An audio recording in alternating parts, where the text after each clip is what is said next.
Hi guys, আপোনালোকে কেনেকুৱা আছে? খবৰ ভালনে আপোনালোক? আসলে ৰাস মহোৎসৱত আমাৰ আজি আহি আছে অসমৰ বিশেষ ব্যক্তি এগৰাকী।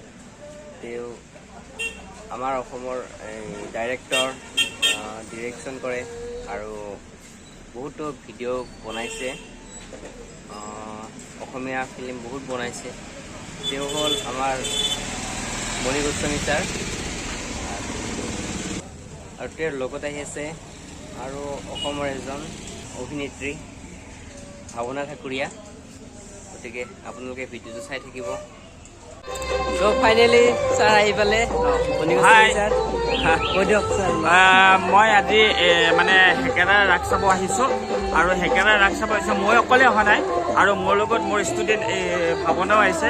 এয়া ভাৱনা, আপোনালোকে সকলোৱে চিনি পাই চাগে। ভাৱনাকে লৈ আহিছোঁ আৰু একেলগে আমি কিশোৰ, মই, ভাৱনা আমি মানে কি ৰাস চাম। ব'লক। ঠিক আছে।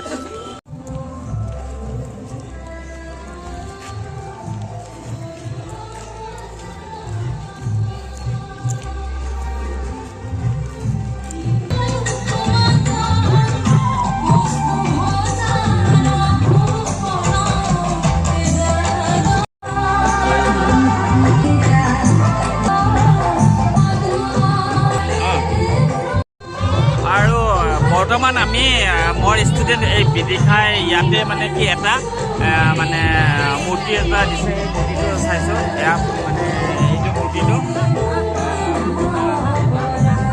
বধ আৰু এইটো ওচৰত আহিছোঁ। এতিয়া আমি লগ পাইছোঁ ভাৱনা ঠাকুৰীয়া।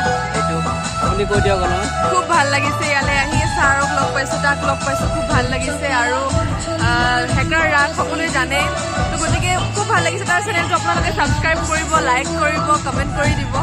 ধন্যবাদ। Thank U.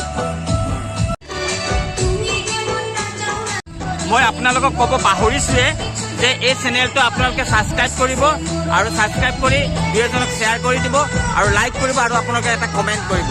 Thank U.